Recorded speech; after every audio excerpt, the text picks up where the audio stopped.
What's up, everybody, and welcome back to the channel. It's your boy Backlog back at you with another review, and this time we are going down the indie action platformer route. So I want to talk to y'all about this because I just beat it. I think you'll find some level of fun in this game. This game is called Lovish, a little adventure done by Works, who made us Astalon, Tears of the Earth, and Castle in the Darkness, for those of y'all who are in the know. Now, I saw it in the PS Store and said, let's give this game a try. I'm not opposed to a new adventure. I like a good platformer with some level of action in there, which this one does have. And it is a fairly simple game to play, truthfully. And it's interesting to me, so let's start from the top with how everything works.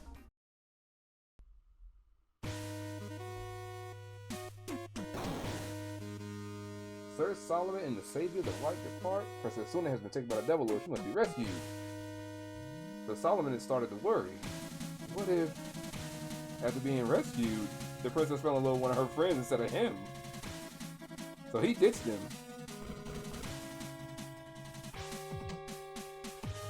I'll rescue you soon, princess, and I'll keep you all to myself. So yeah, that's kind of just the story. They get there, but Solomon got real insecure randomly and decided, you know what? I don't need him here. I need none of them here. I don't need a full party. I got this. So he decides to go up the castle himself. That's the gist of this story. He's a pig-headed bastard, but he won't let that stop him from getting to the girl of his dreams. Well, like I said at the beginning, the game is very much super simple. You can just pick up and play. It has a simple attack and a jump, and that's about all you really need starting out. And the format of this game is super simple as well. It's short levels with obstacles, enemies, and platforming. That's about as far as it goes. Reach the exit of the level and you move on to the next. There are a number of levels throughout this game, but this is where the game starts to show a little bit of that quirkiness. After you finish each level, you get a random event. Something silly, positive, negative, or just flat out strange happens to you. It can range from finding pennies, which is what you'll need to go to the shops and whatnot, ways to gain your HP back, a trap that damages you, running into like flat out RPG-esque fights with like short menus to do things, and many more. And even for some reason, Psycho Gorman shows up and destroys the planet because you found his gem. It was nice meeting you. It would be nicer if you were dead. Alright. Now, mind you, when you are in these levels, you're a one-hit wonder, so avoid the obstacles, defeat the enemies as best you can on your adventure. You also have a limited amount of HP in the game as well, but I'll come back to this point a little bit later. There's also crowns to be located in every single level. They are hidden or found by completing some sort of objective in the level. Sometimes the hint to said objective to get the crown is limited in the name of the level, and some are not so easily found per se. But collect them all and you do get something to help you along the way, or unlock something special, which is another point I will come back to later on in this video. But on to the aesthetics and such of this game. It's got that old school charm to it. It's got the old 8-bit, 16-bit style to it. Even the level select screen sort of reminds me of Super Mario Bros. 3 from the NES days. And there's secrets to be found everywhere in this game in relation to the crowns. There are power-ups to be had because you get some from a shop that you open up early on the first floor. Things like a dash, a lightning attack and such. Even little trinkets like a mobile phone, a pear phone, to keep track of all the individuals you meet on the adventure, and a watch that basically gives you the time that it takes to beat a stage. More on that later. And there's even a means to be able to see the boss's HP, because there are boss monsters in this game and you don't see their HP off rip, but if you get enough pennies you can get a night on that lets you see it. But there's also another shop that does appear later on when you find the girl that runs the other shop, although she's jealous of her sister's shop because everyone goes to see her according to little sis. But yeah, that happens. This game oozes like a funny little charm that I like. Has a few little references throughout for you to catch as a gamer. One of my faves is the potion in the chest. You find that after you finish a level sometimes. You can either choose to drink it or throw it. Drinking it gives you HP back, but throwing it? You get to play a short level akin to Super Mario Bros. 2 or Doki Doki Panic as it's known in Japan. It's there for you to gain extra pennies to use at the shops. Or this one where you run into this wizard and he basically sends you to like a dark world level where it's like a little more dangerous to the platform, and even if you do die in these levels, you can freely retry them again and again till you win, or you could just leave if you so please. Now, for the next couple things I want to talk about from earlier, it's nothing too crazy, but it's the HP counter and the crowns. I'm speaking on those things because they're integral to the game, but when you see them, don't take them so seriously. I'd say at least the HP counter, because it just grants you a way to finish the game. Like, you have 200 overall when you're on the overworld, and that's where your HP comes from, because like I said earlier, you're a one-hit wonder. So if you take any level of a hit in the level, aside from when you go and buy the spirit heart or whatever it's called, I can't remember what it's called, but I know it's a spirit heart and it allows you to take an extra hit. If you go and buy that, you can take 2 hits, but taking a hit minus that thing, you're losing your HP piece by piece every time. And even if you run out of HP, the counter just kind of rolls over into the negatives, which is really weird in its own little way, and it's just giving you a way to finish the game. Funny enough, you have 200 overall, and you're gonna lose it, no doubt about it, unless you just like cold like that. You're gonna just continuously lose HP bit by bit, piece by piece, as you fail and flail through each one of these levels before you end up getting some back because of the random events, or you choose to go back and do some other stuff here and there. Now, the second part that I want to talk about was the crowns. Now, the crowns are your collectible for this game. There are trophies tied to that, and there's a room tied to that. I will talk about that in a second. Right when you start this game, every level has 1 crown that you can get. And on that first floor, a lot of those things are hidden, or there's conditions tied to being able to get them. You get these 2 specific accessories later on, though, when you reach the middle of the game from these 2 specific random events, and I think these things are set to happen more than anything else, more than they are just like, oh, you getting a random event, it'll happen. But I think these 2 events are set to happen, and you meet 2 characters, a ninja and an angel. The ninja gives you the time ring. That makes you have time crowns. That means you're gonna go back and start playing levels at a faster pace. It's basically time attack. You get to time attack these levels and get the crowns. Now, this is the thing where I mentioned earlier about shopping. You get to get an item that's basically a watch. The watch tells you on the level select screen what time you need to beat the level. It even tells you the times you spent beating on a level. It'll even tell you that. So keep that in mind when playing this game to get the time crowns. And the ring you get from the angel, she wants you to go through levels without hitting a single enemy, which is hard in and of itself to do when some of these levels require that you kill an enemy, and I don't know any other way that you would do that. Don't quote me on this. I'm sure there probably is a guide. I don't know what to say about it, but it's kind of hard. I haven't figured that out yet, and I haven't figured out how to go about doing this with bosses either. I'm just like, you kind of have to fight the bosses to get past them, but you can't. I don't know. Maybe there's some meta there. I don't know. Oh, and on the first floor, I gotta mention this here too. You're going to find a crown room key. In that room, there are 4 doors that will open. Forgive me for stuttering there. They will open in accordance to the amount of crowns that you have gained throughout your playthrough.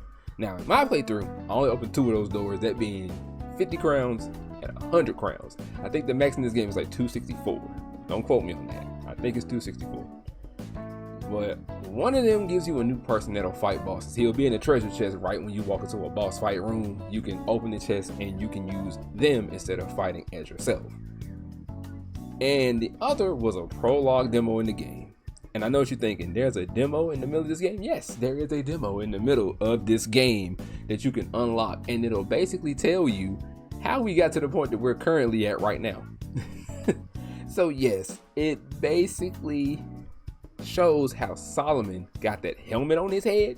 If you hadn't noticed that by now, that he has this helmet on his head, yeah, that's his MacGuffin, aka the video helmet. And so you don't really get to use it to its fullest potential, not that I know of. And on top of that, remember that magician I told you about that transports you to like that dark level, to like that evil place? Yeah, that was his helmet. In the prologue demo, you beat him and take the helmet. But on the topic of the helmet, you don't really get to fully use it in the main game anyways. It has little wings on it that kind of slightly help you float down, but not by too much. Like you can get a little bit, but not a lot. And the fact that when you get done with boss fights, you get scenes that show you using the helmet on the bosses to make them love you. The thing even has a charger cable that's in the second shop that you unlock. I hadn't found out how that works out, but it's a funny little sight to see after winning the boss fight to make the bosses love you. It's really weird. Hello, this is Post Edit Will here to talk about Lovish a little bit more in depth, not too far, but as I said before, very simple game. You just got your jump, your attack, and you got your special abilities, which you do gain from getting certain items at shops and such, right? But I also think the level design is what it is. It's straightforward. Like these levels are meant to be run through really fast. And there's also the random events like I mentioned before, but with the random events, they happen all the time after every level, except for minus maybe after boss fights. But I like those events a lot because it kind of mixes the game up a little bit, gives you something to look forward to at the end of each level. And I do think that it does have a slight problem, but the problem with it is that it feels like during some of my sessions, some of those levels had a tendency to get me the same event like over and over. Like every few completions, I would get the same event back to back to back. I know there may not be many, maybe it's just me, but it feels like there's a lot of random events and there's some I just have not seen. But there was one time where I kept getting the Psycho Gorman one a lot. There was one where I kept getting the Chef one a lot.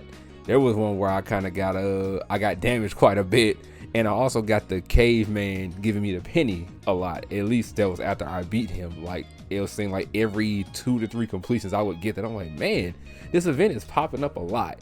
But like I said, it only happens like between every other session. That's my only like big gripe with this game.